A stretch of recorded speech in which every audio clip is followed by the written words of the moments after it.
So I wanted to share with y'all something that really changed my life. When I got put on to Dr. Edwin Nichols, it really opened my mind and taught me how to maneuver in this world. He is a clinical psychologist. Ironically enough, he studied in Germany around the same time as Dr. Francis Cress Welsing. I don't think they knew each other in Germany or anything like that, but it's just interesting that they both have these backgrounds of studying in Germany not too long after the Second World War. So just take a listen, and I'll kind of interrupt and, give my 2 cents, because I really want you to hear what he has to say. So what I'm getting at is, what are those very essential factors for difference? And I'm using the mother science philosophy to try to ascertain them. My belief system says that for Europeans, the highest value for them is in subject-object, member-object. So the important factor then is the external, the object. That's the highest value. The food has been preserved, allocated, and stored for 10 months. Someone has to make a decision about when do you start eating this pile so you don't run out. So the men, because of their physical strength, makes the determination. Okay? Now what happens is there has to be a point at which the determination is made, and physical strength was used in Europe. And the men took over because they had the physical strength to maintain the what? And keep the what? Object. He simply said, get out. He told you to get out in February, North Central Europe. What would happen to you? You'd freeze to death and die. So from that point on, European women have to act how in the presence of their men? Submissive and subordinate. And every single one of their laws then becomes real for that. According to European law, European women are the what of their husbands? Property and chattel, which makes them philosophically a what? Yes. According to European law, the moment a European woman marries, her dowry becomes her husband's what? Why would her dowry be his property? Because if she acts simple, he could threaten to divorce her, and she would be what? Penniless.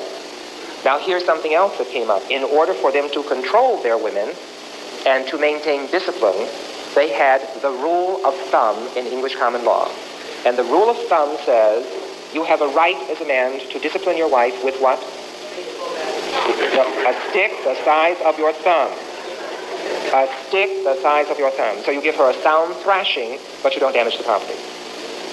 Now you see, I'm getting a whole lot of other sounds in here, like a stick. But you see, I told you all that's not your what? Axiology. All right, now we're going to deal with our own axiology. To me, this history is so deep because it shows you the beginning of the women's movement, the feminist movement, the women's rights, why they had to fight so hard to get women's rights. Liberation movement, we don't have anything to do with that. We have not been under the control of the black man for over 500 years, so what do we have to get liberated from them from? They haven't been our thoughts. That's the white woman and her man. They're going through that, and that's their business. We don't have any business being in there. They only introduced it to break down the civil rights movement.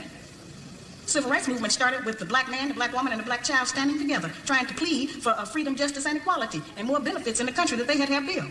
They threw the white woman in there with the women's liberation movement and made it a woman against man thing. That created a big separation between black men and black women, because then everybody started going for self. If the highest value lies in the relationship, people see themselves to each other to be what? All right, now how does that come about? Let's go back to the experience for food in Europe. If you are in equatorial Africa 12,000 years ago, and you went out and you gathered 7 large stalks of bananas, could you store them for 9 months, 9 weeks, 9 days? Because they'll what? Is it necessary to store food? Now women, can you get your own food in equatorial Africa? Yes, you can. If your husband said, get out, could you weave palm leaves in such a way to keep the sun off of you?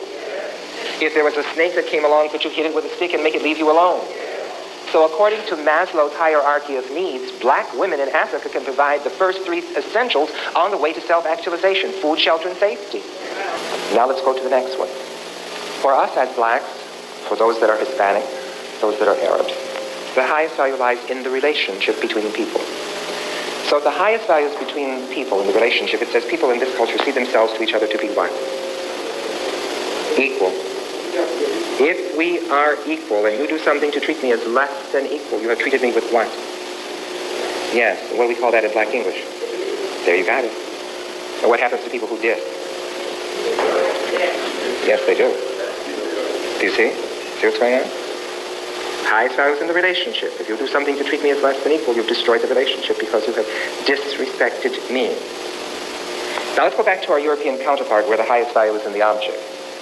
If the highest value is in the object and I have all of the objects, and you cannot physically take one from me, but you need it to survive the winter, how must you act toward me to have access to this resource? You must be what to me?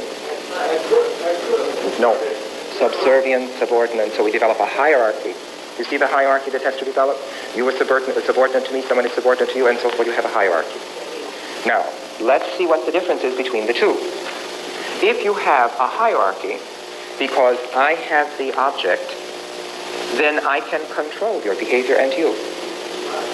If I want something done, if we were in Germany, and I needed another marker or another piece of paper up here, I would say, now, we have Hans and Fritz right here. Fritz, I offering Hans. I would say to Hans, Hans, steh auf, hol mich noch ein Stück Kreide. Hans, get up, give me a piece of chalk. Hans would jump up and go get it, wouldn't he? If he had enough time, he would yell to Fritz, Fritz, hast du nicht gehört, was Nichols gesagt hat? Didn't you hear what Nichols said? And Fritz would go bounding out of here. Now let's see what happens when you're in a situation where people see themselves to be what? All right, now let's see the young black brother right here. What's your name? Aaron. Aaron, all right. Aaron is black. I am black. We see ourselves to be what to each other? Even though I outrank him, he expects me to treat him as one? I know. Let's see what happens if I act with Aaron the same way I did with Hans. Aaron, get up off your black woman. No, women, man, I don't play that. You see? Because the perception is I was not treating him as equal, I was treating him with what? Yes, and could destroy the relationship. Are you beginning to see now how important it is to understand what the axiologies are? Put this in the context of your job. How people treat you at work. See, they say, in white culture, you tell people what to do. In black culture, you have to what? See how easily and spontaneous it comes? See? Because if we are equal, you ask. If we are in rank order, then you tell. Now, I share these things with you because working as a black man with white people, umpteen years, I've had my feelings my jaw's been very tight on many occasions. In spite of the fact that I intellectually knew this, I still felt differently. You see? Because when people start yelling and hollering at me, I just get an attitude. That's what they say. It's not an attitude. It is that they are attacking my axiology. You know better than I am. Who do you think you are? I have a PhD, got one too. So what? Even if I didn't have one, it doesn't matter. You treat me as a person. But of course, in the other culture, it is rank order. Whoever rank has what in European culture? Power and privilege. That's the way it is. And so what I'm sharing with you is that these are devices to help you to be more comfortable in the working environment and to understand what is operating. Also, if the highest value is in the relationship, we work constantly throughout the day to establish the relationship. How do we do it? Good morning. Hello, how are you? I came up here, I got a big hug. Okay? We are constantly working to maintain the relationship. Now, if you're working in an office and you walk by somebody's office, the door is open, what do you say? Hi. Come back by, what do you say? Hi. Go back by again, what do you say? Hi. By the time you walk by and don't say anything, what does the other person say? What's wrong with you? You stuck up, you got an attitude or something? Because we have to constantly reinforce the relationship. This is why all that crying on camera don't work. This is why it doesn't matter. They don't feel you. Okay?